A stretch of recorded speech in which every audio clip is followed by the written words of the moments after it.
Görüş reallıqımızı yorutudu. Ama nemeni görüşne qanda qarşımız belgileydi. Huzurunlarda şair Ahmetcan Osman riyasetçilikideki "Men şundaq qarayman" programmasi. Her bir cümle öz ma'nosini topgan programma.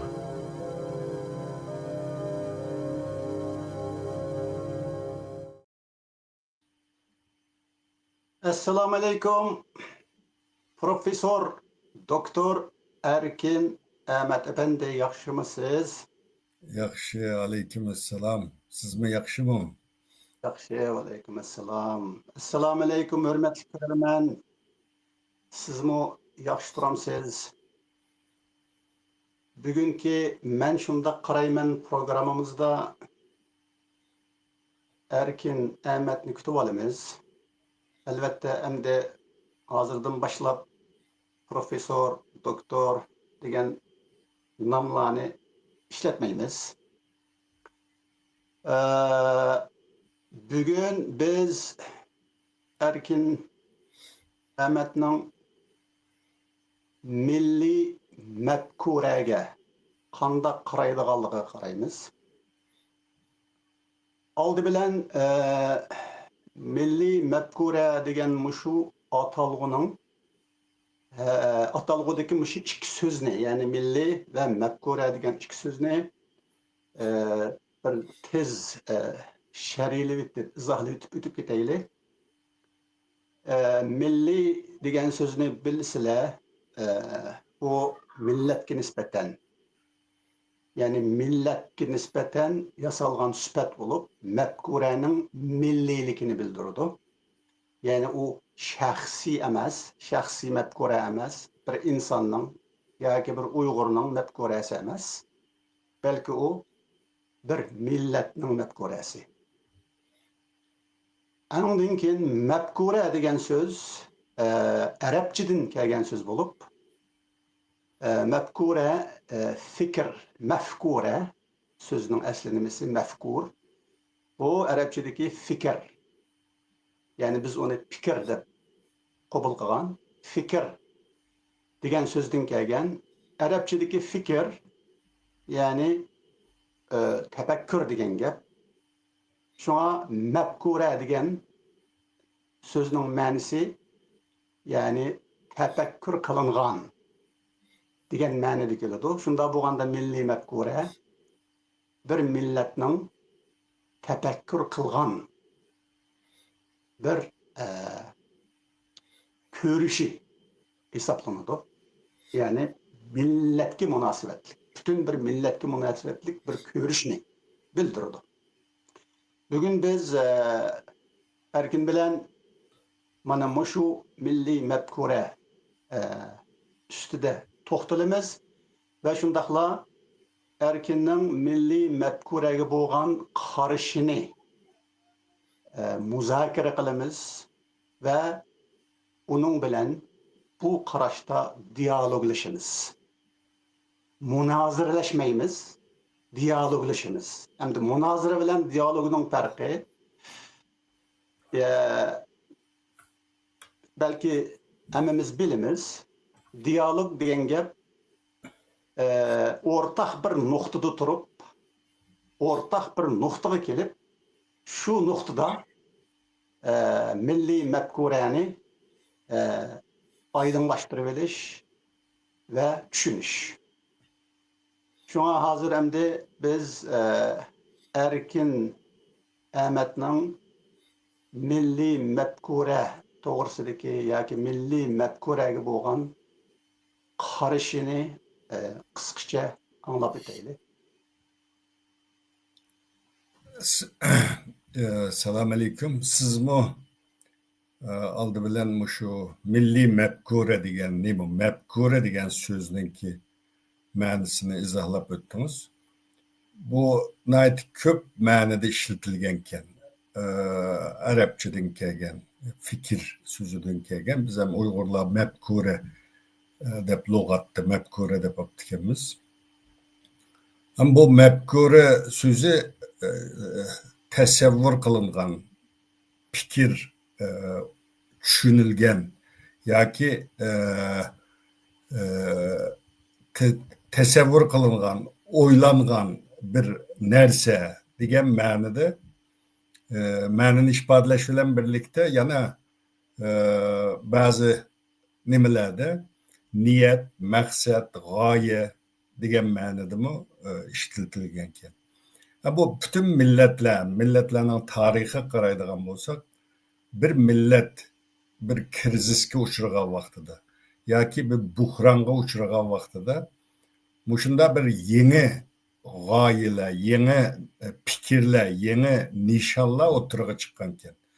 Shunga men mushu burundan tatib Uyg'urlarda mushunda bir tefekkür, mefkure birligi, bir ortak bir mefkurumuz bormi degan masalani ko'p o'ylangan edim.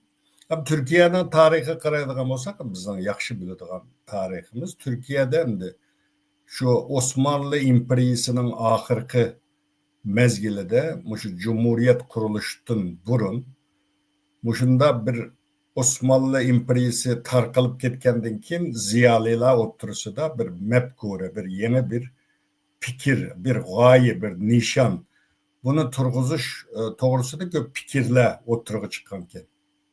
Bu yerda endi burun fransuzchadan mushu ideal degan so'zlarni ishlatgan ekan Turkiyada. Keyin mushu 1923-yili mushu jamiyatshunos Ziya Gökalp yazgıcı, şair hem mushu Türkiye'deki Türk milliyetçiliğininki nazariyasini tüzüp çıkan Ziya Gökalp mefkure sözünü işletiş to'g'risida mushuni teklif qilib, shu 1924-yildan tortib Turkiyada mefkure so'zi ishlatilgan ekan.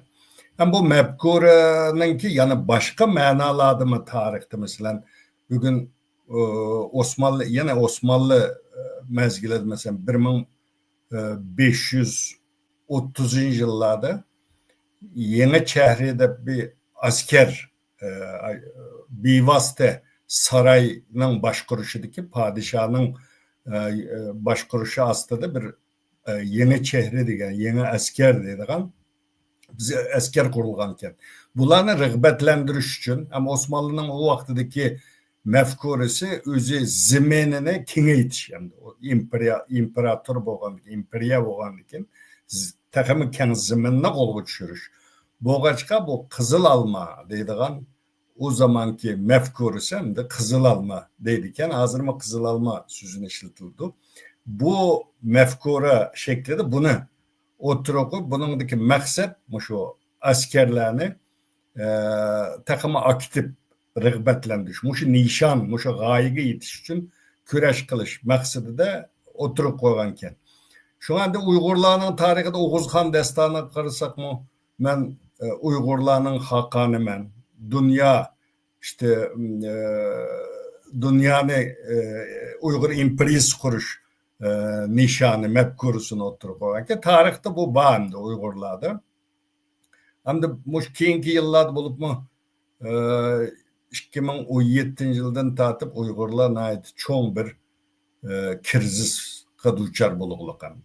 Hammamizga ma'lum bo'lgandek, bugun Uyg'urlar irqiy qirg'inchilik uchrayotdi. Bunda vaqtida cho'qim Uyg'urlarda bir mefkuru, o'rtak bir hammamizning bir nishoni, g'oyasi bir bo'lishi lozim. Bu bir odam o'zining erkinligiga erishish uchun emas, bu bir millatni erkinlikka erishtirish uchun mefkura lazım. Mefkura bir millatni qutuldiradigan o'rtak nishon hamda. Buning xususiyatlariga qarasak, bu sistemalik bo'lishi lozim. Nurg'un ko'z qarashdagi insonlarni o'z ichiga oladigan bir nima bo'lishi lozim. Yana birisi mefkuraning tarixiy asosi bo'lishi lozim. Hamda buni mundal o'tirib qo'yg'ili bo'lmaydi-da hamda. Üçüncüsü kuchli bir ijtimoiy xarakterga ega bo'lishi lozim. Hamda ijtimoiy xarakterga ega bo'lishi lozim. Bundaq bir mefkura o'tirg'a chiqqan vaqtida Uyg'urlarninki shu qutulish, mustaqillik, hammamiz mustaqillik, oxirgi nishonimiz mustaqillik deymiz. Hamda buni qanda qo'lga keltirish uchun bir o'rtaq hamma ko'z qarashdagilarni o'z ichiga oladigan bir mushunda bir mafkura Uyg'urlarda bo'lishi lozim deb o'ylayman men. Sizinki qisqacha tushuntirishingdan bu milliy mafkura haqida. Albatta buni milliy mafkura deymiz-ku erken, yani Shunday milliy mafkura. Uyg'urlarga xos milliy mafkura, bizning milliy mafkura. Endi bu shu sizniki şer'iyrangdan, izohatingdan milliy mafkura to'g'risida sen 3 narsani eskartding, 3 shartni yoki bo'lmasa 3 asosni. Şu 3 asasning ichida men oldi bilan buningki tarixiy asosi to'g'risida sen bilan suhbatlashmoqchi. Bizning Uyg'ur milliy mafkurasining tarixi sen yine eskartgandek bizning qahramonlik dostonimiz Oğuzname'ga boradiganligini bir tez eskartib o'tdim. Lekin Oğuzname'ni eskartgan vaqtimda faqat Oğuz Hakonninki men Uyg'urlarning Hakoniman degan mushu jakarlashini, Hakonlikning jakarlanishini, o'zining Hakonlik jakarini eskartdim ve shundaqla bu Hakon degan so'zmi albatta Uyg'ur tilida Xallarning xoni yoki mundaq aytgan vaqtida hozirgi bizning podshoh emas, imperator Hakon degan. Çünkü padişah xon Uyg'urchada sen bunu yaxshi bilsa, Hakon yoki ağan bu imperator endi. Demek imperator degan gap bu bir Uyg'ur milletiga xos. Fakat Uyg'ur milletininki ve Uyg'ur vatanininki nima deymiz? Aynı vaqtida da'vataman. Men hozir emas, aynı vaqtida. Chunki Oğuz Hakon vaqtida Uyg'ur vatanininki territoriyasininki dunyoviyligi, xalqligi, nima deymiz? Dunyoviy bir territoriyaga ega bo'la oladiganligini muayyanlashtirdi. Oğuz Hakon bu nimasida bayağı ilanida, jakarlaşı. Hem de muşu iki noktunu tutup durup biz milli mefkureninki muşu Oğuzname dastanıdın kandak bir noktalarını, kandak bir asasi prensiplarını körüp alışımız mümkün degen muşu sualga sen kandak qaraysan? Hem de ayette tam Oğuzhan destanıdaki cümlesi yadıma gelmedi ama bunda bir söz var. Ben Uygurlarının hakanı, ben dünyanın tört bulununu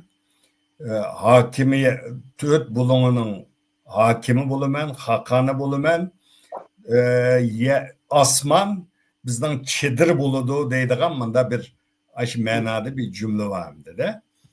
Bu elbette Uygurlarının o vaxtki ülküsü, Türk menleki bir esmiş sözün eskartıp ötüp gitey. Sen degende to'g'ri dünyanın tört burcuki, hatta burcak deb ilingan Oğuzda. Burcak, doğru. Tört burcugini men boshqarishim kerak.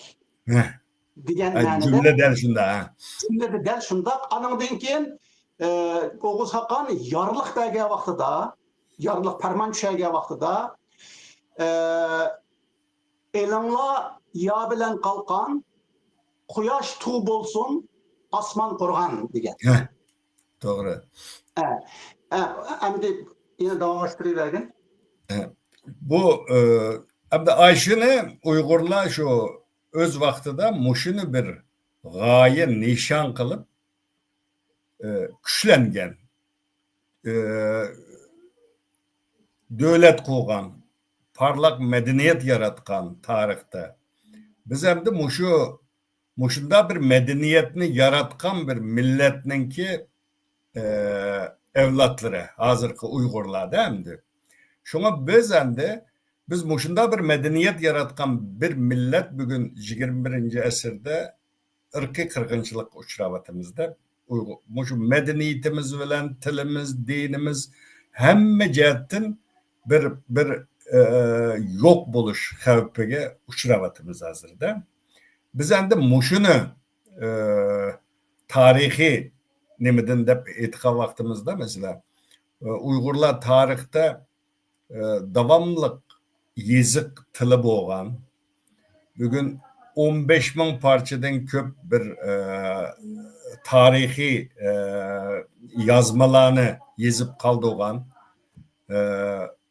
parlak bir medeniyet ki ige, dünya medeniyeti de bulup şu Türkiye milletlerinin ki medeniyeti de parlak bir medeniyet ki sahip bir millet demdi. Muşunda bir millet bugün yok oluştun aldı demdi. Bir ırkı kırgınçılık uçravatıdı. Şunu muşu tarihten bugünkü kegiçi boğan Uygurlar yaratkan bu medeniyet, til, yazık, edebiyat, maddi ve manevi medeniyet mirasları muşularını asas kılgan alda biz bu tarihten bugünküçe bunundan keyin kolga keltirdigan bunundan keyinki nişanımızını muşu asasta gayemizni oturga koysak yaxşı boldu dep oylayman meniki köz karışım bu cihette. Yani bir Uygurlar bugün chet elde nurgun devlette Uygurlar yaşavatımız, balalarımız çoğun buluvatıdı. Nurgun Uygurlar vetengi berip kilenmeydi. Küçük ballarımızdan kallısı da bir veten tasviri yok yani. Benim balam soraydı o mesela. Sıla küçük vaktada nime kanda oyuncaklarını oynayttınlar. Nime işlerini kılattınlar. Memleketin mesela Kaşka degen kanda bir şehir. Dep soraydı değil mi? Şuna hem şu çeteldeki Uygurlar hem de biz ortak bir muşunda bir vetenni evlatlarımızdan kallısı da bir veten ne tasvirlişimiz lazım. Bir vetenni tesevvür kılalaydıgan bir veten yaratışımız lazım. Bugün teknolojiye mi terakki kıldı bu mümkün. Birli cümle bilen biz vatanga qaytimiz deydigan g'oyani, nishonni aşında qo'yish lazım deb o'ylayman. Vatanga qaytimiz degan vaqtida biz qaytanmasak bizdan ballarimiz qaytanmasa nevrelerimiz cho'qim qaytadi deydigan manda bir en ahirki g'oya milliy mafkura degan vaqtimizda o'shanda bir cümle bilen mesela Yahudilerin tarihiga bugün İsrail'in tarihi qaraydigan bolsak mı şu bütün dünyadan kelgan Yahudiler bugün İsrail'de bir devlet kurdu. Neçe ming yıl, 2000 yıldan artık vatanını yo'qotib qo'ygan bir millet. Bizden ahirki nişanımız vatanga qaytish degan bu milliy mafkura bilen bugün İsrail bir devlet kurdu 1948'de. Şuna biz bu uzun müddetlik bunda bir milli mefkurunu, milli nemini oturup koyuşumuz lazım dep oylayman. Birli şu var bilen oturup koysak onun etrafı da birleşsek o vaxtıda bu milli mefkurunu berpa kılgılı buldu, oturup çıkargılı buldu dep oylayman ben. Ondaq bolsa vatan sen hazır esketken vatan düşüncesi ya mesela şu vatan hukumi ya mesela vatan tasavvuri senin tanıtılan bilen etqa vaqtida bu vatanның belgilik teritoriyasi bulamdı. Elbette. Belgilik teritoriyasi bolsa bir vatanның belgilik teritoriyasi buldu degan gap onun u bir devlet degan gap boludu. Çünkü her kandak bir zemin yoki vatan devlet bo'lgan vaqtida anandan keyin u zaminning territoriyasi belgilanadi. Shunda bo'lgan vaqtida Demek biz vatan degan vaqtning o'zida yana davlat degan gapni demasak bo'lmaydigan bo'ladi da mafkurada hozir milliy. Biz aslında elbette biz mesela bu tarihte 1920'de 18'de tuncu katı bu Azerbaycanlıkla Azerbaycan Cumhuriyeti'ni kurup diken. Hazır 91'de mustakil olgandan keyin biz devlet kurduk demeydi. Biz cumhuriyetimizni eslik keltirdik deydi olay şu. Bütün kitaplarda başında yazıldı. Şu anda bizden cık adamla bu Şarkı Türkistançı, Şarkı Türkistan deyiş toğramaz cık münazırlar oldu bunu biz cık yaşadık bunu. Bizden vatanimiz, bizden devletimiz 1884 yılı Manchu İmperiyası tarafından besiverilgan. İsmini Şinjan deb özgertilgan. Bas besiverilgan emas, qo'shiverilgan. Qo'shiverilgan.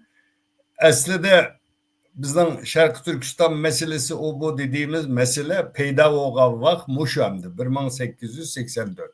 Xitoy Manchu İmperiyası qo'shilgandan keyin ismini Şinjan deb almashtirgandan keyin chiqqan mesele. Aslida mushu Şarkı Türkistan meselesi deyishmi menchi to'g'ri emas deb o'ylayman. Men shunda o'ylayman, shunda qarayman.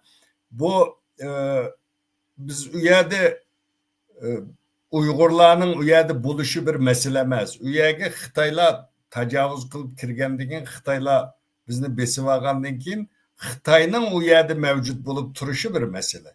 Ya'ni aslida Şarkı Türkistan meselesi yoki Uyg'ur meselesi emas, aslida bu Xitoylarning Xitoy meselesi. Xitoy besib olgandan keyin vatanimizga kirgandan keyin o'tir. Bir ilqima ko'rmanlarga bir askarni o'tib ketib, anandan keyin Damal Xususan kechirgani, ya'ni masini uzib qo'ygan. Chunki bak bir muhim bir tarixiy nuqtani so'zlayotsa, shunga mushni bir aniqlab etib, biz anandan keyin yana davomlashtiraylik, so'zingni davomlashtirgan. Bu Sharq Turkiston masalasi deb sen nayt yaxshi o'tirib qo'yding. Mushu masalada sen deganingga o'xshash albatta bu Sharqiy Turkistonning bizning davlatimiz va Sharqiy Turkiston zeminining belgilik territoriyalik zeminning bizning vatanimiz ekanligi bizga masala emas. Bu bizning masalamiz emas, dunyoning masalasi emas. Lekin bu masalani faqat Xitoy o'ydirib chiqadi. U bo'lsa-mu 1884-yili Sharqiy Turkistonni amaldan qoldirib Şinjan o'lkasini barpo qildi. Ya'ni mushtaq bir yolg'on haqiqatni yasadi. O'zi qo'shib olgandan keyin shuning bilan bu Xitoyning deyishida bu Sharq Turkiston emas, bu Şinjan o'lkasi. Xitoy nima? Hozirgi Xitoy Xalq Cumhuriyatining Şinjan o'lkasi. To'g'ri. Amaliyotda u tarixiy bir paket sifatida u 1884-yili qo'shib olishdan burun Manchu imperiyasi Sharq Turkiston.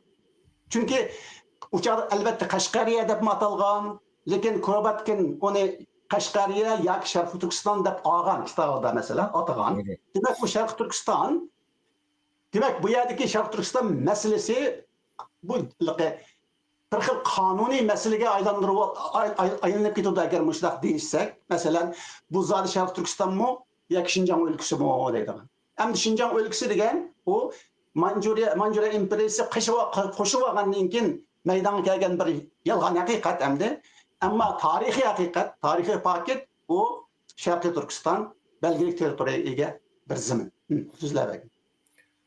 Şuna biz bu mushu territoriyamizni shu vaqtida besib olgan bizning Sharqiy Turkiston Uyg'urlarning bu yerda bir zemini var. Bizning qilayotganimiz zemin davası. Yani tatib olgan zeminni qayta qo'lga tushirish mücadelesi. De şuna mushu bizning nemamiz hamda siz deb o'tgandek vatan degan vaqtimizda bir davlat erkin sen davagin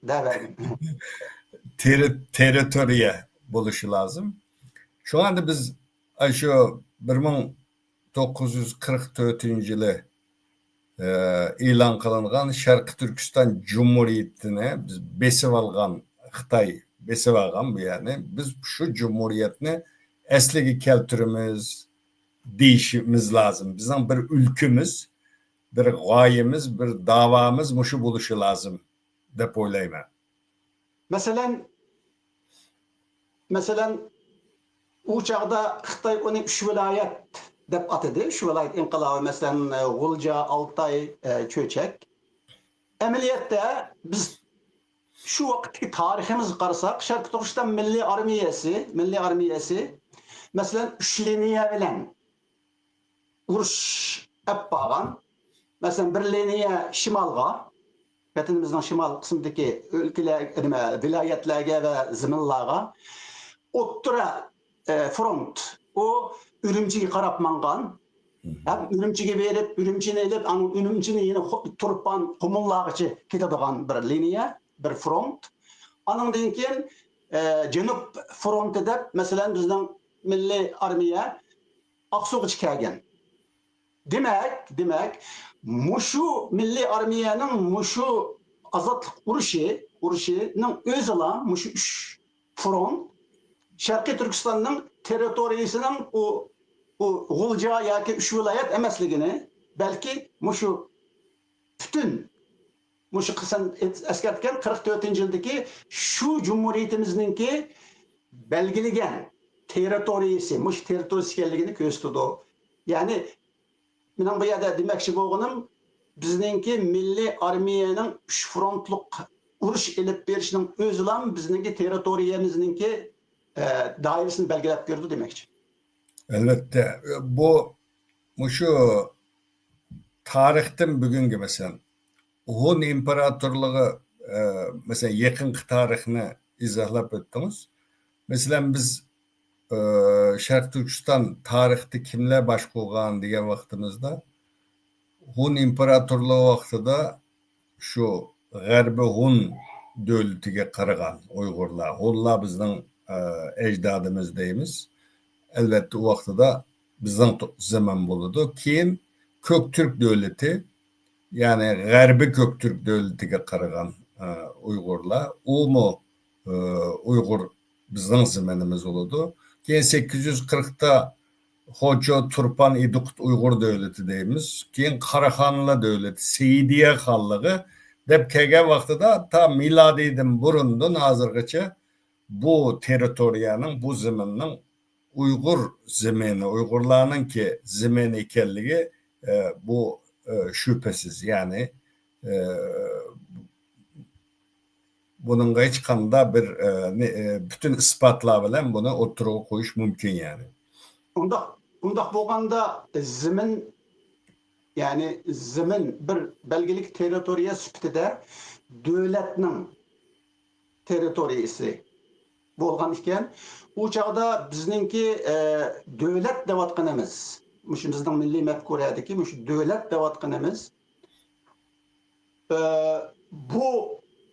bunun tarixini biraz burun sen eskertip öttün, sen devreymen erken. Evet. Devreymen. Hürmetsizlik bulmaydı dep oylayman. Elbette. Sen eskertip ötkendek G'ullargacha hem texib bizga madaniy yodikorliklar sifatida, yozma yodikorliklar sifatida yoki bo'lmasa qazma yodikorliklar sifatida kelinmaganligi uchun balki uningdan burma bo'lishi mumkin. Lekin mushu davlatning tarixini demak biz G'ullar davrigacha operalaymiz. Davlatning juma ziminning emasini. Chunki u ziminda territoriyani biz belgilik territoriyani muayyanlashtirgan ekanmiz. Albatta davlat tengkemiz bo'lmaydi. Shuna davlatnimi mushu G'ullar davrigacha ish bo'lmaganda apag'ili bo'ladi deb qarashimiz to'g'ri bo'lamdi? To'g'ri bo'ldi. Bu Xitoylar hamda Xitoyninki tarixi, masalan, chet elda bu mayli tarix tadqiqotchilar bo'lsin, mayli turkologiya sohasida bo'lsin, bu Xitoy Xalq Cumhuriyetida Xitoyda yozilgan kitoblarni menda ilmiy manba qilib ko'rsatkili bo'lmaydi-ku. Masalan, Nemishqa degan vaqtimizda bizning tarih okutkuçularımız vardı Beijing'de. Uygur tarihini Xitayla mesela tunca qetim Merkezi Milletler Üniversitesi'de biz okuyduğu vaxtıda Xitay'dan Uygur tarihini anlaganbiz. Keyin Kırgız meşhur tarihçi Enver Baytur o anlattı. Deslap Xitay'dan Uygur tarihi ağa vaxtımızda bütün muş tarihte kurulgan, Şarkı Türkistan'da kurulgan devletlerini şu Xitaylarning şu sulala, xandallık döneminingki bir yerlik hükümet deb manda anlatıcı. Mesela Karakallı devletini şu mezgildeki Xitay devletininki yerlik hükümeti Di Fangzhengfu deb anlatkanda biz heyran kalgan. Bu biz o vaxtlarda biraz Beijing'de kütüphanelerden, üye bir yerden mesela bizim vatanda tapanmagan kitaplarını Beijing'deki kütüphanelerden tepip okulu bulduğu vaxtlar, okula erken vaxtı o. Üyede biz bunda tarih okugan boğaçka, ani Xitay'nın anlatkınını görüp bu bütünley burmalangan bir tarih hem de. Xitay'nın tarihi. Şuna ende biz devlet nimesinden elip etkandı mı biz bu davanı bu şey muşunda kılış mümkün de böyleyim. Milli mefkurumuzu Kılış mümkün mü ya ki muşunda kılış gerek mi? kılış gerek. Muşunda kılış gerek. Kılış gerek bu. Şimdi bizden çoğunlama mesela tarihte mesela Muhammed İmam Buğra mesela cık makale yazıptıken bu vaxtda mesela muşunda bir milli mefkurunun buluş gerekliğini bunun bulmaslıqdaki sebepli dep kilip mında deptiken de bu cümleni ben okşaş bir okuy depti ki ve kıska gerçi vatanimizde o vaxtta da ziyali yok köpü ülema bilisle gerçi vatanimizde ülema ve fıkıh alimlerimiz tola.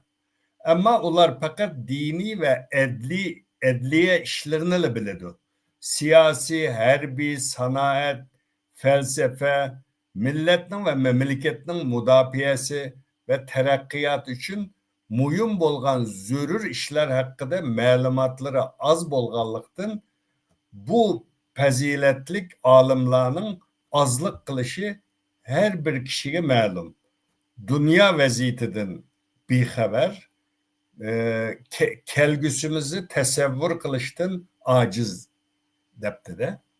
Yani tamam hemiz kesbini yakşı bilidi, onu kılıdı, bunu kıldı, hemmini yakşı kılıdı. Lekin dünyanın vaziyetini tahlil kılıp durup milletimizden kelgüsünü tesevvür kılıdığan, kelgüsünü oylaydıgan manda fikir oturup koyduğun bu cihette biz aciz depti. Şu 1930'larda degen gepemdi bu. Şuna hazır mı karaydıgan bolsa işte köp ziyalilerimiz var. Yani eğer biz başka milletler bilen emez bunda seliştiriş emez. Mesela burun kandadık hazır kegen seviyemiz kanda degen vaxtıda Uygurlarda cık ilgirleş var. Her sahada yetişken ademler yetişip çıkmadı da ama milletinin takdiri, milletinin keleceği için bunda bir ortak bir fikir milli mefkure bulup mu? Uygurların ideologiyasını turguzuş yerde aciz bu kalvatıdı Uygurlar. Hem de bu seninki bu milli mefkure hakkındaki paraşlarının hazır devlet ve vatan devlet ve vatan ve şundakla millet yani şu üç elementa yani bu üç terkibi kısımda milli mefkureninki muşuna karga vaxtımızda hazır emdi bu mefkureninki milli mefkureninki bir an meselesi kelligini görürüz. An. Doğru. Milli an meselesi. Yani meninki Dövletimning oxirgi eti, ya'ni oxirgi qurilgan dövletimning eti Sharqiy Turkiston ekan. Anandan keyin mening oxirgi qurilgan dövletimninki belgilik territoriyasi mushu mening ziminim va vatanim ekan va shundaqla mushu davlatni asliga keltirgan. Chunki biz Sharqiy Turkiston birinchi jumhuriyat bo'lamdi, ikkinchi jumhuriyat bo'lamdi. Biz yana o'zimizningki davlatini asliga keltirdik shu chaqdami yana. Shu. Shunda Doğru. bo'lgan vaqtda endi biz asliga keltirgan mushu davlatimizni asliga keltirgan va vatanimizning territoriyasini belgilagan millatning Uyg'ur ekanligini, ya'ni bir millat ekanligini mana mushu ongni shakllantiramiz endi sizningki bu milliy degan atalg'undan.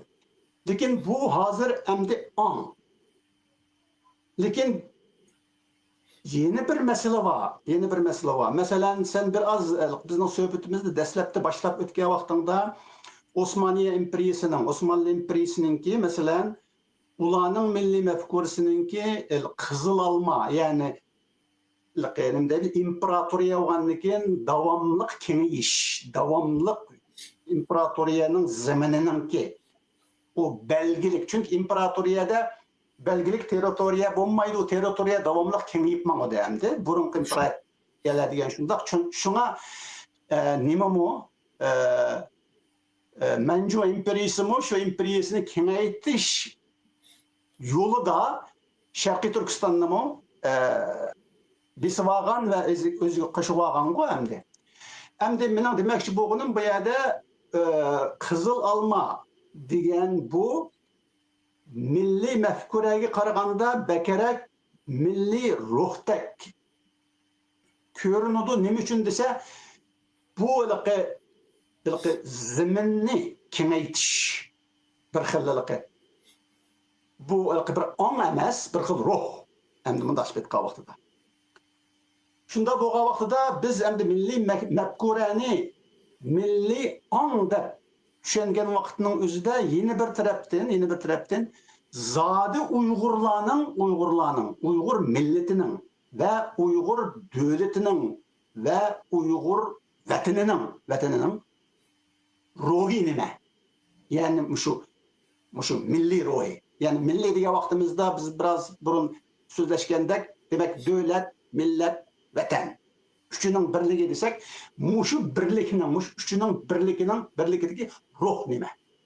Mushu ruhni qandoq tushunishimiz kerak, yoki bo'lmasa bu ruhni qandoq topamiz? Chunki albatta biz bu ruhni har bir Uyg'ur, mayli u qanchalik ziyoli bo'lsin, qanchalik bilim ahli bo'lsin va qanchalik mutafakkir bo'lsin, faylasuf bo'lsin, qanchalik dindor, shariatchi, fiqhchi bo'lsin, u bu ruhni belgilayolmaydi yoki bo'lmasa u o'ttirib qo'yolmaydi. Demak, bu ruh cho'qim bizningki tariximizdan kelishi kerak.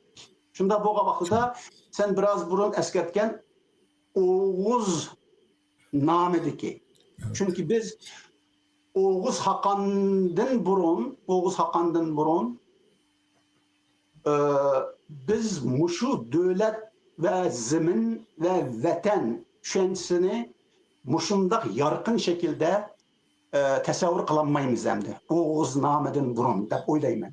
Shunda bo'lgan vaqtda biz Oğuz nomi dostonidan biz hozir so'zlashayotgan, dialoglashayotgan, o'ylashayotgan, tasavvur qilish imkoniyati bor deb qarayotgan ve onu biz tariximizden elişimiz gerek degan mushu ruhni topqili bo'lamdi ve qandoq topamiz? Biz bunu Oğuzhan Destanı'dan, Kutat Kubilik'ten, Divan-ı Lugat-ı Türk'ten, Alişir Navai'nin eserlerinden bu ruhunu tepiş mümkün. Mesela Türkler kuşunu nereden aldı desek, mesela bula tarihte Fatih Sultan Mehmet deydi. İstanbul'unu aldı deydi. Kanuni Sultan Süleyman deydi mesela. Kanuni lakımını o Hasan Bəmeydi de o bir Türklerinin bir tarihinin en parlak bir mezgilini yaratkan bir padişahdı. Şuna bizden Uygurların tarihi de hakikaten nait parlak tarihimiz var. Bunu mesela biz demeyimiz Türk tarihçiler her kanda ilmi muhakeme yığılları da Uygurlarını anlatkan vaxtıda Uygurların bütün Türkiye halkı okşumaydıgan hiçbir Türkiye halkının kılmagan işini kılgan birden bir Türkiye halkı ekanligini bularınki 15 bin parçadan artık bir yazmanı yazıp kaldığını bugün bütün Türkiye halkla tarihini, til tarihini tadqiq qilish için Uygur mənbələriga iltimas qildi. Şu mənbələrdən faydalandı. Şuna biz bunu tepip çıkış mümkün. Tarihten güç elişimiz mümkün. Mesela Türkiye 60 neçə yıldan bu yan mesela Avrupa Birliği'ye əza olma deydi. Bu əza buluş maksat əza buluş emas. Maksat Avrupa Birliği'ye kiriş ceryanında özünün nurgun nesillerine xotkısılıveliş, sistemalaştırıveliş. Bunu kıldı mesela biz üniversitede Türkiye'de yeni işe başlayan vaxtıda bunda işte emala kirdiğen oburni yolla yoktu. Mesela Avrupa Birliği kirimizde Avrupa ölçümü boyunca üniversitelerden tut yol hem neslerini şunun qarab etsaydı. Biz bir nişan koysak Uygurlar. Maksat o nişanga elbette ahir bir gün yetiş. Ama şu maksat ki yetiş için küreş kılış, tırışış ceryanında davamızı takımı güçlendiriş maksat. Bunda boğan vaxtıda bizden cık işimiz takımı o milli anma şekillini de o nişanga yetiş nemesimi tizlişi de dep oylayım ben. Şunda kılışımız lazım deyim. Maksat hazır Uygurlarda bir ümitsizlik var. Bunda deyirsiniz ya bu Xitay bek güçlenip gitti. Xitay bek terakki gitti. Biz kanda mustakil olamaz. Dep bunda bir halkta yaşlarda bulup mu bir ümitsizlik var mening sizg'inimda, mening his qilganim. Ama dünyada bizga o'xshash nurg'un millatlar mustaqil oldu. Yani bugün devletinin sani dünyada 200'ge yaqinlashdi. Bundan 30 yıl burun 150 etrafında devlet vardı. Yani ümit var. Çokum biz bir milli mefkure oturuğa koyup şu nişanga karab küreş kılışımız, mücadele kılışımız lazım. Şart yani. Endi biz milli mefkureni mesela ikkiga bölgendek kılıvatınız. Mesela milli an bilen milli ruh. Demişim o mesela milli mefkurenin milli an kısmı da bizninki devlet, vatan ve millet birliki bunun inihlimesi tutudu hem bunun da. Lekin hazır bizim şaraitimizde vatan içinde bulaylı, sırtıda bulaylı Uygur milleti bir mustemlike bir halk ve Şarkı Türkistan devleti, bizim devletimiz bir munqarz bir devlet. Hem şu munqarz bir devletni kutuldurup esliga keltirish ve şundaq bir mustemlike milletinin kutuluşunu emilleştiriş ya mesela azatlıkka eriştiriş, yani özümüzün azatlıkka eriştiriş, özümüzün kutuluş bir millet süpütüde. Demek muşu cereyan hem de anıvelen bulmaydı da bunun da bir ruh buluş gerek. Sen biraz bunu eskertip ettin bana. Yani bunun için bizde güç buluş gerek. Bu güç nereden geliyordu diye vaxtıda bizge elbette en aldı bilen bizning milliy ruhimizdan keladi, ruhdan keladi. Bu ruh bo'lmasa, biz qanchalik tashqi omillar bilan kuchlanib ketaylik, yine o'xshashlar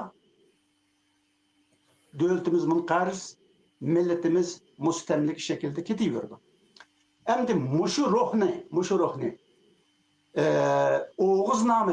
Oğuznamada Oğuz Hakan yarlıqını düşərgə vaxtıda, məsələn, özününki Oğuz Hakan, özünü Hakan elan qılıb Uyğurlara və şundaqla dünyaya.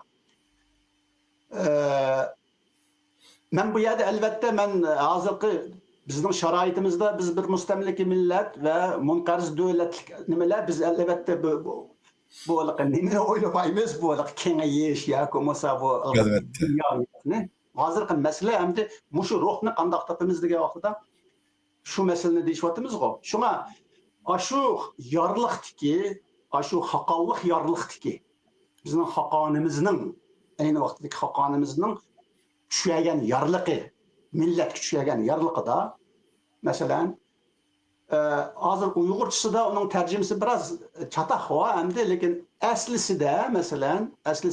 aslisi deyilganda masalan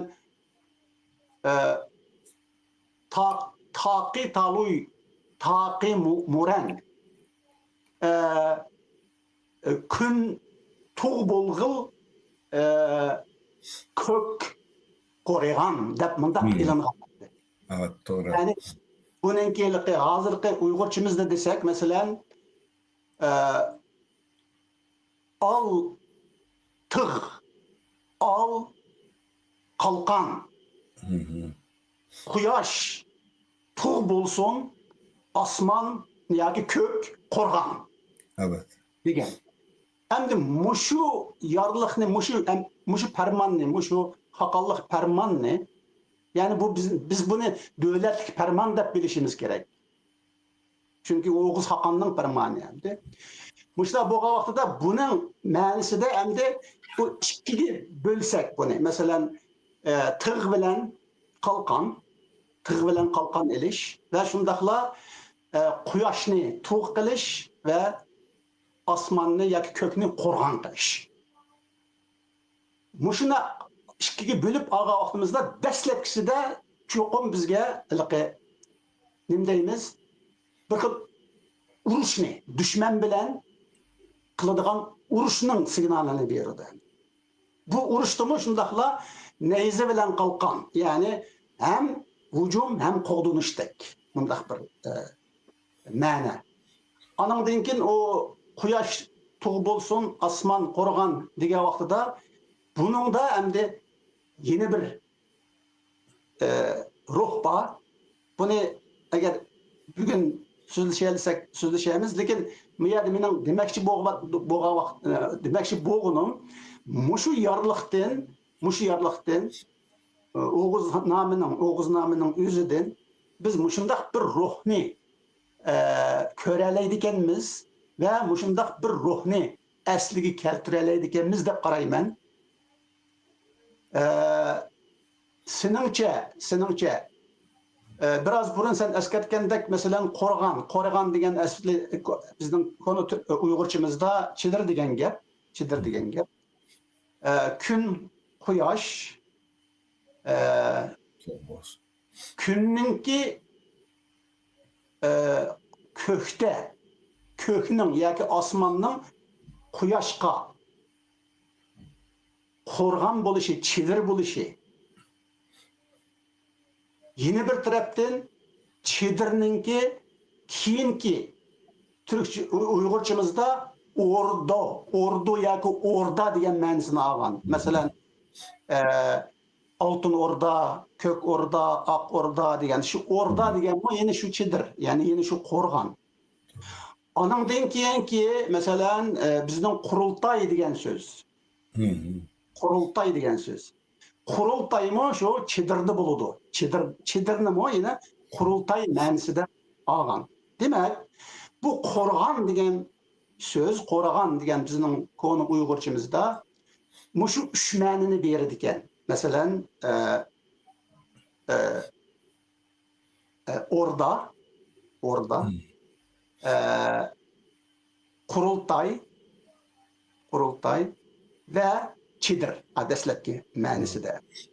Anandan keyin o çidir degan dastlabki ma'nosi qo'rg'on ma'nosi yana hozirgi bizning Uyg'urchimizda qo'g'daydigan degan gap bo'ladi. Demak, mushundan biz endi quyosh tug'ib bo'lsin degani albatta endi quyosh kunning tug'ib bo'lishi, ko'kning yoki osmonning qo'rg'on bo'lishi yine Chingizxonningki nima kechirgan Oğuz Hakan'ınki 6 balasınınki 3'tün bölüngen mesela karangulluk, yoruqluqdan bo'lgan kızı bilen tapkan 3 balası karangulluk bilen karangulluk degan kızı bilen yoki ayol bilen tapkan 3 balası yoruqla, karangula deb mundaq bölünüp nim qilgan. Mesela yoruqlarning 3 balanınki çoğu kun.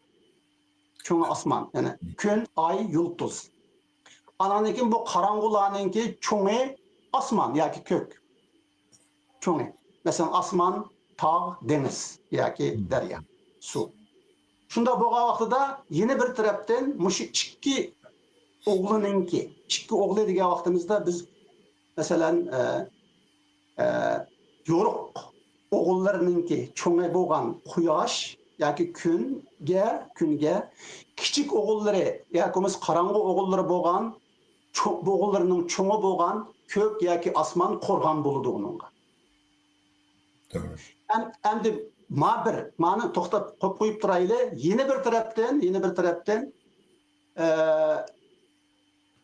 chidirni, ya'ni qo'rg'onni, ayni vaqt chidirni Oğuz Hakan qurultayga chaqirgan vaqtida Çidirninki yani şu orduninki, qo'rg'onninki ichiga 2 40 ulashliq 2 tuyruk qo'ydi endi. Bir tuyrukninki ustiga oltin to'qi, ostiga oq qo'y, yana bir tuyrukninki ustiga kumush to'qi, ostiga qora qo'y bog'laydi. Hem bunu nim deb ataydı desem, o'ng tövrük, sol tövrük deb ataydı. Hem yoruq ballari o'ng tarafda, mush tövrükning o'ng tarafida, yoki Oğuz Hakanning o'ng tarafida, qarang'u ballari uchi sol tarafda o'tiradi. Mushundan biz nimani ko'rib olaymiz desa, Chidirning yoki orduning yoki qo'rg'onning yoki qurultayning qurilmasini ko'ramiz. Qurilmasini. Ya'ni o'ng bilan sol. O'ngla yoruqla, solla qarang'ula. Solla qarang'ula o'ng degan yoruqlarga qo'rg'on bo'ladi. Bular tug' bo'ladi. To'g'ri. Endi mushini biz ruhimiz deb o'zlashtirsak, deb qarasak, undaq bo'lgan vaqtida demak Oğuz Hakan'ның bizga tushgan buyrug'ida, yorliqida, haqonlik yorliqida demak biz bir o'rda shakllantirishimiz kerak. Bir chidir, bir qo'rg'on, bir qurultay. Ve bu qurultayda o'ng sol bo'lish kerak. Yoruqlar bo'lish kerak, qarang'ular bo'lish kerak. Endi yoruqlar degan vaqtida bu yerda masalan çünkü yoruq bilan qarang'ulikni hozirgi zamon siyosiy atalg'ularda o'ng va sol degan vaqtida masalan ma qarang'uliklarni bir xil nima deymiz, o'zgarishga ishonadigan, turaqliq bir konservativdek, ya'ni mutaassiblardek yoki bo'lmasa bulardek muqimlashmaydigan bir nimaga muqimlashmaydigan. Bunda qaraydi. Shunda bo'lgan vaqtida bizning Uyg'urlardimi bizningki shu kurash tariximizda. Chunki biz ruhning gapini qilayotganda kurashni deymiz. Masalan, davlatni asliga keltirish, millatning mustamlikadan ozod qilish, qutuldirish degan. Shunda bo'lgan vaqtida demak bizda hozir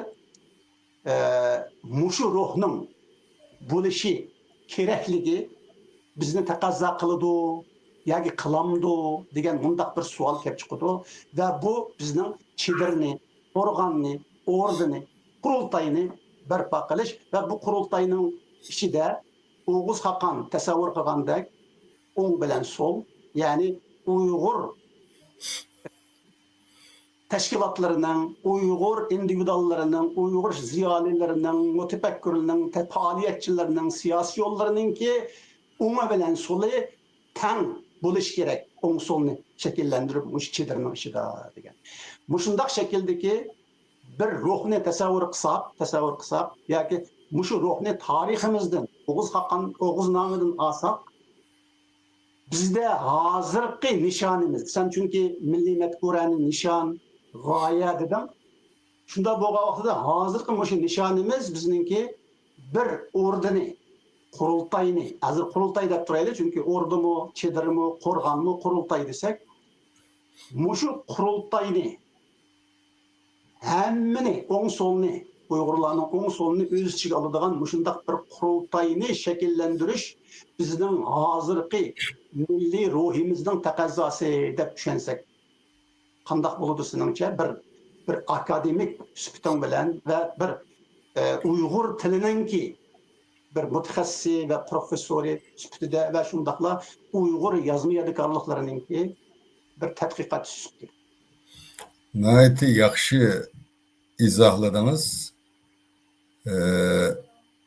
Əslində şu 2004 yılı şu Dünya Uygur Qurultayını kuruştaki məqsəd mi şu siz izahlab ötken bütün göz qarashını öz içine algan her sahadaki kişilerine vekillik kıldığan bir şemsiye teşkilat deb kurulgan.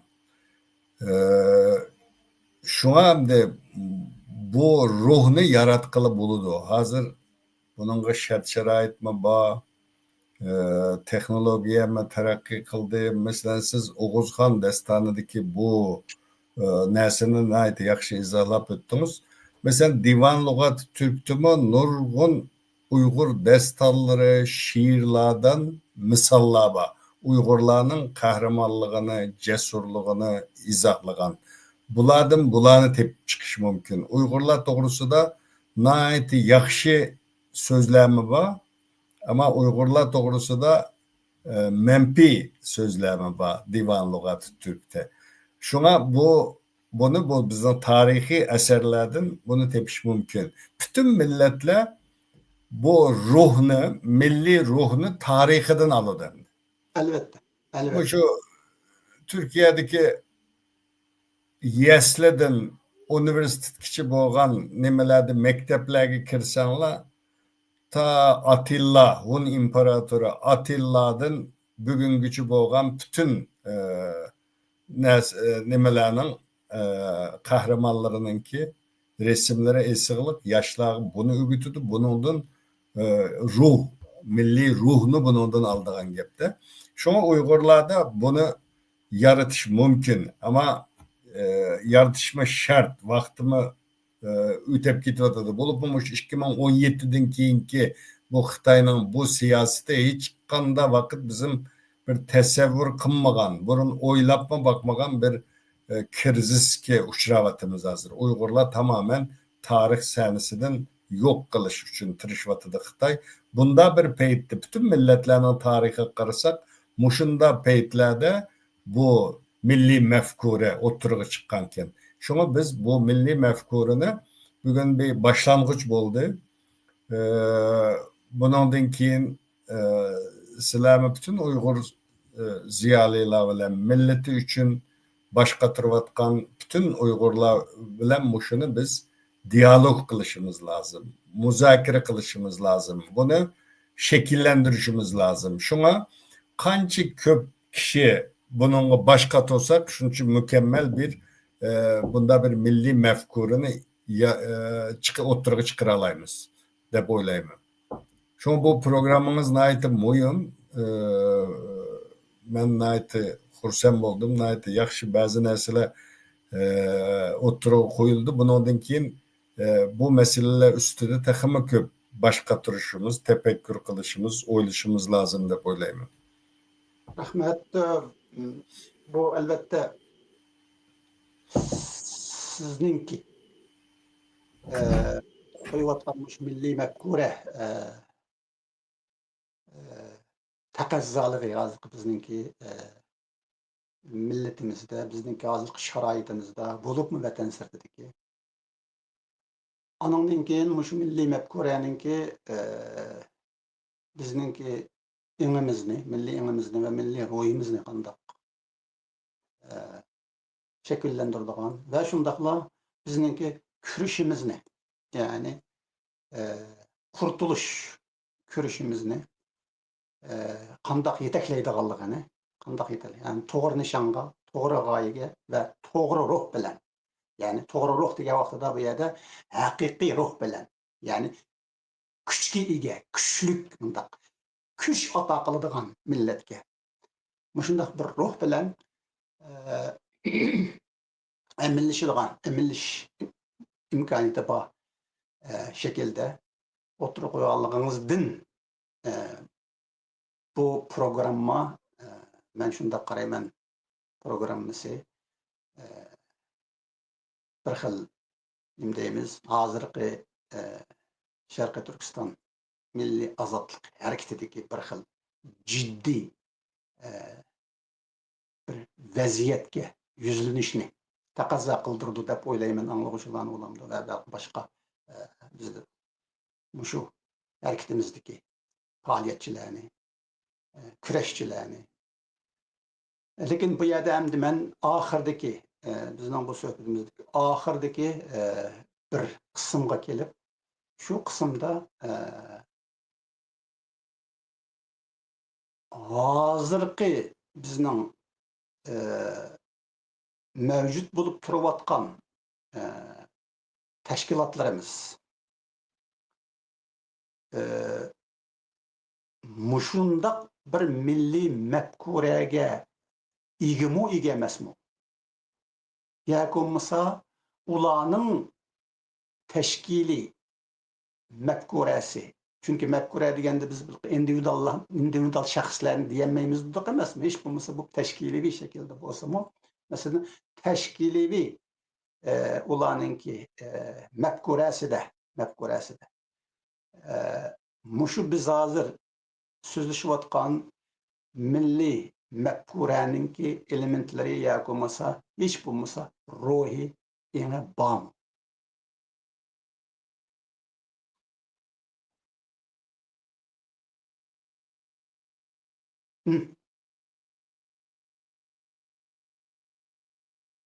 Hani erken. Pardon.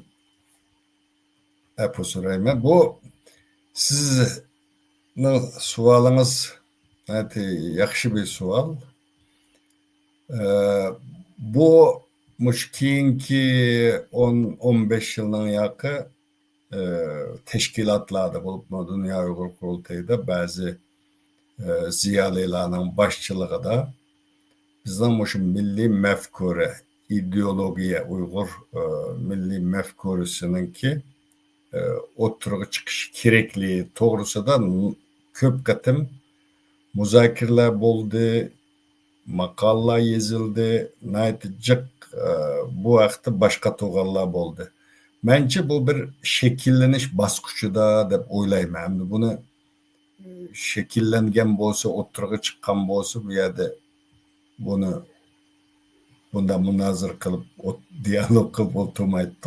Ama bu doğruda cık baş katırvatkan teşkilatlarının içinde dostlar var, jığıllarda oturup koyulatıdı. Bunun naytı muhim ikenligini, bunda bir ideologiyanın Uygur milli mefkurusunun oturup koyuştan şart ikenligini devamlı takitlenip kelivatıdı. Bu bir şekilleniş baskıçıda dep oylayman ben. Makallamı yazıldı, ondan keyin muşunda jığıllarda devamlı bu oturuğa koyulatıdı. Hazır bulup mu şu Dünya Uygur Kurultayı'nın içinde bu şekilleniş baskıçıda desek buludu. Sizden şu programının bu şu Uygurlardaki bu milli mefkurunun şekillenişi de yaxşı rol oynaydı. Bunu bu xil programmalar bilen davamlı oturup koyuşumuz lazım. Endi ikinci bir sual. Birinci sualga yandaş ve birinci sualın keyinden keladigan sual. Bizninki şu milli mefkure layihesi, layihe dep turaylı hazır mesela. Şundaq bir layihe. Bu hazırki bizning vaziyetimizde, reallıkımızda bağ buluvatkan vatan sırtıda endi elbette. Bütün teşkilatlarga ortak bir mefkure buluş gerek. Elbette. Ben de oylayma. Bu abiyatımı ben depke ötkendik bir sistemilikka ega oluşu lazım da. Mesela bu dünyada bu xil mefkurlarni oturup koygan vaqtida milli mefkuru degan vaqtida şu milletning köp qismini o'z ichiga oladigan bo'lishi lazım. Bunu nazarda tutatimiz. Bunu mesela Profesör Doktor Alimcan İnayet'nin yazgan bir milli mefkuru dep bir makalesi var. O makalada mı şu hem tarafını nazarda tutup teyarlaptı ama bunu bir muzakere kılış takımı mükemmelleştirişke muhtaç yaptı. Bu xil narsalarning ko'plab yezilishi lazım. Yezilgan takdirde bunu nem kılıp mesela bizden Şarkı Türkistan'da fakat Uygurlarla emas, başka yerlik xalqlar var. Kazaklar var, Kırgızlar var, Özbekler var. Tarixten bu yan biz birge yaşagan kırındaş milletler var. Şuna bu nurgun şu Şarkı Türkistan'ın zemin ilgilerini mi öz içine aladigan şunda bir milli mefkuru buluşu lazım deyim. Yani bu yerge sualım limitli diye vaqtida hamda çünkü şundaq bir milli mefkurenin oturuğa çıkışı, şundaq bir layiheninki emillişi, oturuğa çıkışı ve şundaq bir milli mefkureninki bizning barliq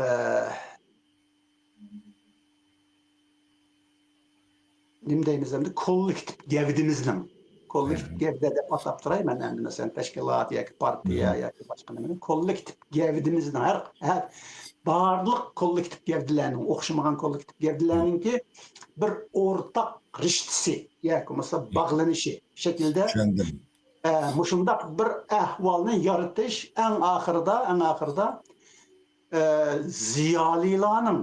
ziyolilarning işini bo'lib qolmay, çünkü elbette onu ziyolilar barliqqa keltirdi, yoki ziyolilar tariximizdan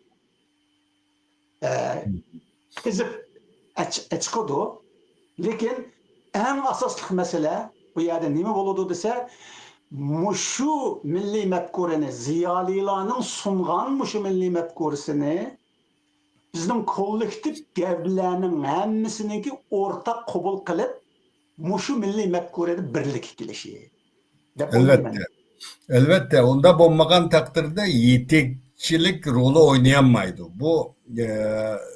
Bu milli mefkure degenimiz yetekçi iddia degen gap de hem de. Bütün milletimizne yeteklepmadigan bir iddia. Onda bolgandikin bu yetekleş fonksiyasını amalga oshirish uchun siz degandek hammasini o'z ichiga olgan bir-biri bilan giralishib ketgan bu gövdeni kollektiv fikirga vekillik qiladigan munda bir mefkure bu iddia bo'lishi lazımda. Bu en qiyin tarafı mı bu zaten. Bu Ben şunda olayım. Çünkü menimce aldığın kısmı yani ziyalilarının yoki vazifasi menimce bunun da ixtiloflar yoki bo'lmasa nimalar az ko'rildi deb qarayman endi. Lekin bu yerdagi eng cho'ng chatoq yoki eng cho'ng krizis aramizda nima ki nereden kelib chiqadi degan vaqtda shu kollektiv gevdilerinin okşamagan ideologiyadaki cuma. Muşlanınki muşu ortak milli mefkurani kabul kılışı ve birlik kilişi muş mefkurada buludu da böyleyim. Hem de sizningçe muşu tarafını yani hazır biz ziyaliler tarafını koyup durup muşu teşkilatlar yakılması muşu kolektif gevdiler tarafını ağa vaxtıda muşunu emilleştirişinin çarelerini oylap baktınız mı? İşte ben şu hem jurnalist oluş süpütüm bilen hem Dünya Uygur Kurultayı'daki vazifem den tüpeyle ben nurgun hem de Uygurlar bilen teşkilatçılar bilen devamlık köp jığıllarda bir gibi olduk. Şimdi bizim Uygurlarda an seviye tüvenemdi. Eğer bizde bir adam hiç okumagan adam ba ama onun an seviye an ba. An boğan diken onun gep anlatkılı oldu. Bazı adamlar var doktorant okuydu. Ama onun da an bulmagaçka bazı neslerin düşenliği olmaydı. Şuna ben Uygurlarda mında başka milletlerden ılgar tarafını ügünüş, temçillik tarafını şallaş, mında bir alaylıgımız tüvenken bizden. Şuna ki biz ma Türkler askeri nimede birleşişteydi. Çoğu en tüven kımmette hem fikir oluş. Deydiğim bir sözü var. Şuna biz mening degenim buludu, çokum manda buludu şekli demez. Eğer Uygurlarınki an seviye yukarı götürülse, çetelde şıgıllar buluvatıdı, kurslar açılıvatıdı, nurgun siyasi nimeler buluvatıdı.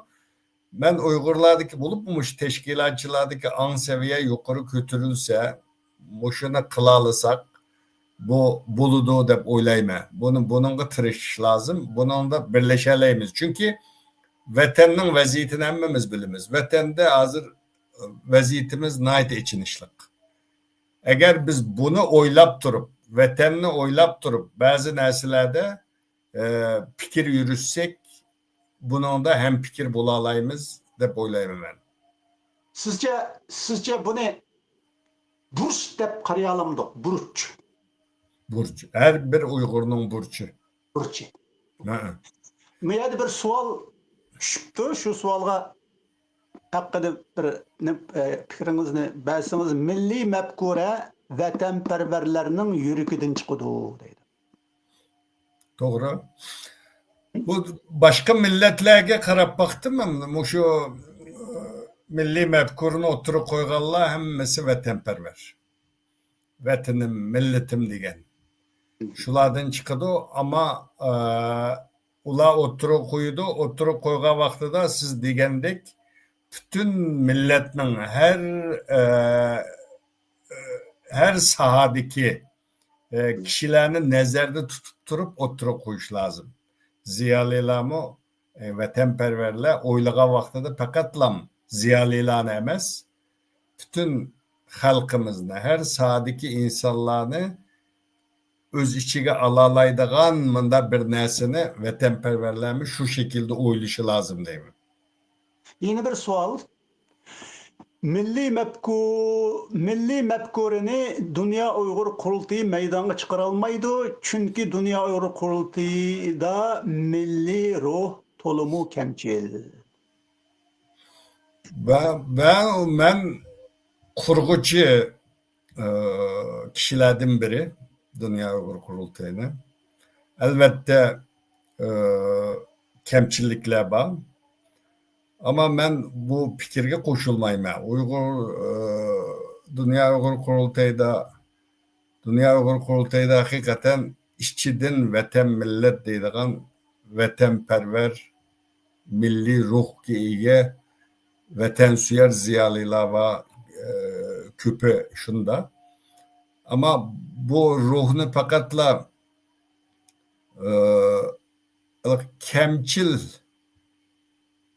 kemçil emas de mesela bu milli ruhni nima desak bo'ldi milliy ruhga ega insonlar bor ama bütün milletni hareketga o'tkazish jihatda ba'zi kamchiliklar bor desak o biraz to'g'ri bo'ladi deb o'ylayman. Milliy ruh sizningki so'zingizdan bunda tushensam bo'lamdi.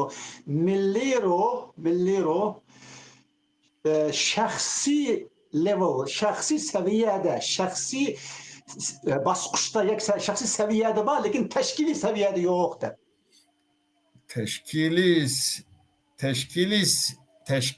Teşkili seviyeye çıkarıp onu bütün milletke bu milli ruhunu anlatıp milletine seferber kılış, milli ruhunu milletke yeyiş cihetli kemçilik var deyiş mümkün. Demek sizinki bu cevabınızdan muşundaq bir milliy ruhqa, biz ikimiz so'zlashayotgan muşundaq bir milliy ruhqa ega tashkilotlar bor demoqchiman. Teşkilat. Dünya Uygur Kurultayı'da o milli ruh var. Nurgun fedakar kişiler var. Biz Dünya Uygur Kurultayı'da özüne milletimizge anlatış cihetde kemçilik kıp bu kalgan taraflar buluşu mümkün ama ben Dünya Uygur Kurultayı'nın bütün kurultaylara katnaşkan her nimede vazifemi ötegen işçiden vatan millet deydiğen vatan süyer, fedakar muşunda insanlar var ama bunu özünü bunun her xil sebepleri var. Özünü bu milletke anlatış cihetde halkımızga to'g'ri izohlash jihatda ba'zi kamchiliklar bor deb o'ylayman. Biraz burun biz bu şu ahirki sualim.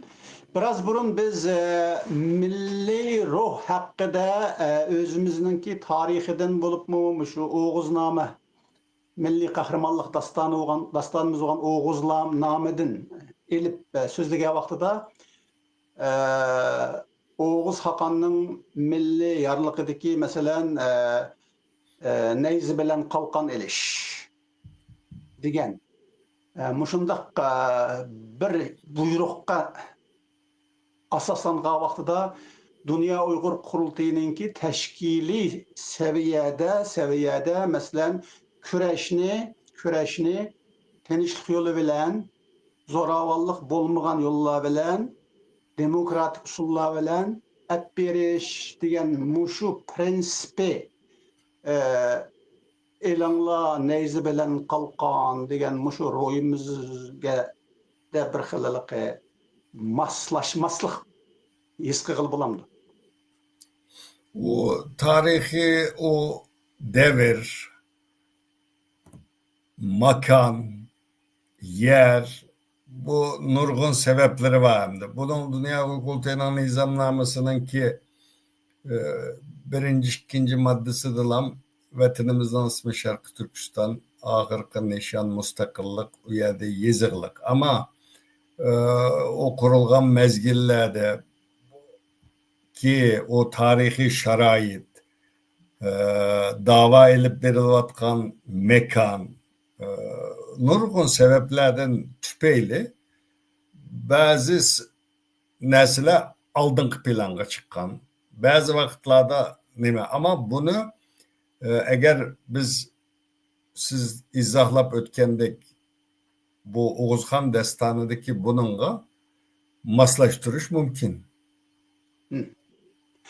Bulup mu şu siz esketken şu Qo'shbeshning ichidagi milliy qirg'inchilik yoki Qo'shbeshning ichidagi jazo lagerlari din keyin bizningki bu tinchlik yo'li bilan siyosiy yo'l bilan demokratik usullar bilan buni qilib ketolmaydiganligimiz isbotlandi chunki biz 30 yılning yaqi mushu usulni prinsip qilib qo'ydik ham Şarkı Türkistan halkının yoki bo'lmasa Uyg'urlarning deb turaylik, bu shu nimaning til bo'yicha aytganda Uyg'urlarning kishilik huquqini 30 yilning yoki talab qilyapmiz. Amaliyotda 30 yilga hozirgi kishilik huquqini Uyg'urlarning 30 yildan burunqiga solishtirsak, aşı 30 yıldan burunqi Uyg'urlarning kishilik huquqi hozirgidan 100 esa ortiqda. Shundan emasmi? Demak,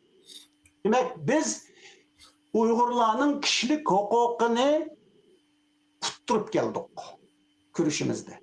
Uni tutishning o'rnida tuttirib keldik. Demak, buningdan shuni ko'ra olamizki, mushu usul, mushu vosita, qo'llangan vosita unumsiz degan gapda.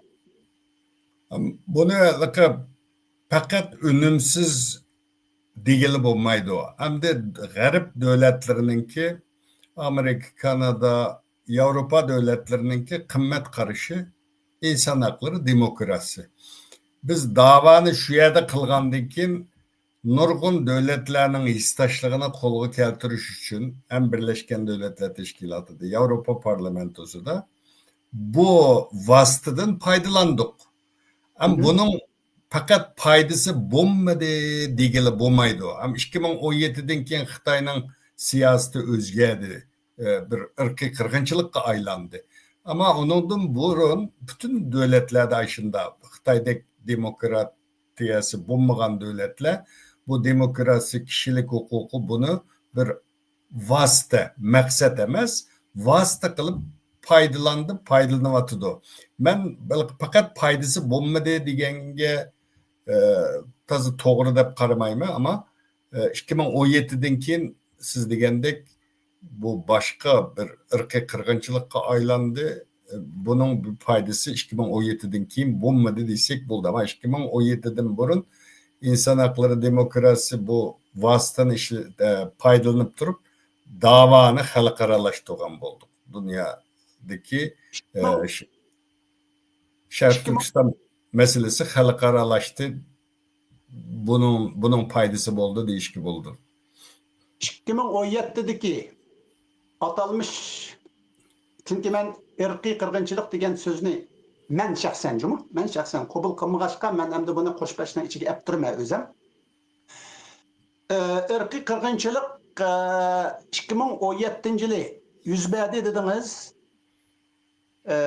Lekin tariximizda, bizning siyosiy tariximizda 2017-yil emas, masalan 1957-yil yuz bergan. 1937-yil yuz bergan. Demak, bu irqiy qirg'inchilik, qo'shbashlik irqiy qirg'inchilik davomliq bor degan gapda endi. Davomliq bor. O 2017'dan da yuz bergan masala emas. Deganiniz to'g'ri. Hamda bizning nemishqa 2017 deymiz degan vaqtida, hamda 2017-yildan keyin bu lager masalasi chiqdi. Adem qilipidan chiqqan ba'zi siyosatlar mayli günah bo'lsin bo'lmasin hammasini yo'q. Siz degandek tarixdami bunday ishlar jiq bo'lgan ekan. Mesela ta Manchu imperiyasi mezgilida mesela deydi ki şu cümleni sizden ma deganingizni to'liqlaydigan bir cümle bu 2017'den keyin ta Manchu imperatorluğu vaqtidan tatib Uyg'urlarga qarata bunda bir irqiy qirg'inchilik bor. Ama 2017'den keyin bu yeni bir bosqichga kirdi-da bu. Bunda olgan keyin ham g'arb dunyosida 11 dek davlat parlament buni irqiy qirg'inchilik deb e'tirof qildi. Biz şuna 2017'den keyin deyishimizdeki sebep bu. Mesela deydi 1819-yildan boshlab Mehmet İmam Buğra'nın kitabida Xitoy hakimiyetiga qarshi kurashlarni boshlab etdi deydi Uyg'urlar. Şu yılı Üçtürpan halkı isyan götürüp 5.000 Xitoy 2.000 yerlik bulup cemi 7.000 düşmanını tarmar kıldı deydi. Onundan keyin 40.000 etrafıda Uygur'unu işkiri ülkelerge mesela hazır kılgan siyasetini Tam 1819'da mı nurgun Uygurlarını öldürgenden başka vatandaki Uygurlarını Mançu İmparatorluğu içkiri ülkelerge apırıp Ayşe'ge yötkigen nimenden nim kıptı der. Mesela hazırkı olan okşaş. Yani 1819'daki nim bilen hazırkısının hiçbir farkı yok. Şu vakti da mı mesela 12 bin etrafında Şarkı Türkistanlık deydi. Xitayning ichki rayonlarga sürgün qilinganligi qayd qilindi deydi. 12 bin. Şu vaqtning soni bilan 12 bin kishida. Şoňa hamda bu şu vaqtidan hozirgacha Xitoyning ilib borgan siyosatlaridan nem qilsak, uni mu albatta irqiy qirg'inchilik. Endi Hatimi Yüzsü'den söhbetimizden mesela sizge okşaş bir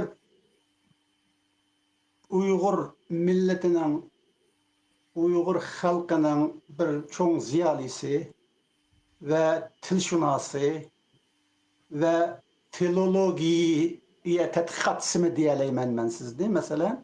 Bu şundak bir adamın mı milli mefkure hakkında söz içivatkan şundak bir vaktinin özü de mesela siz mi şu milli mefkurege xilap alda bazı geplerini hazır devatkanlığınızda his kıldım.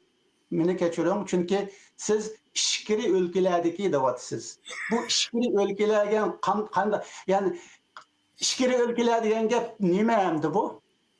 Bu Xitay mı Türkistan mı? Yok, bu Xitay bu. Bu orijinal tekstte Muhammed İmin Buğra şunda yazgaçka işkir. Onda olsa Muhammed Emin Buğramı şimdi bizdeki milli mefkureni takdim kılıp etip durup yine Xitay'ın işkiri ülke adamdaki. Şunda da bir yazıtı bana işkir rayonlarına sürgün kılganlığı. Yani bu Köp rahmet sizge Erkin Efendi, Profesör Doktor Erkin Efendi bilen elip bağın söhbetimiz muşu yerde ahırlışı hürmetlik görermen. Doktor Erkin Ahmet Efendi'ge köp rahmet. Bizge milli mefkurimiz hakkında nurgun malumatla ve şundakla nurgun nurlani takdim kıldı. Düşençimizge şundakla sizden mu hürmetli görermen biz bilen billi boğalıqınız ve yoğurğallığınız biz bilen tan. Bunun rahmet eytimiz. Kiyinki ben şunda qarayman programımızdan kiyinki sandı görüşeyli. Xeyr hoş aman bolunlar. Xeyr hoş Erkin dostum. Rahmet. hoş emas.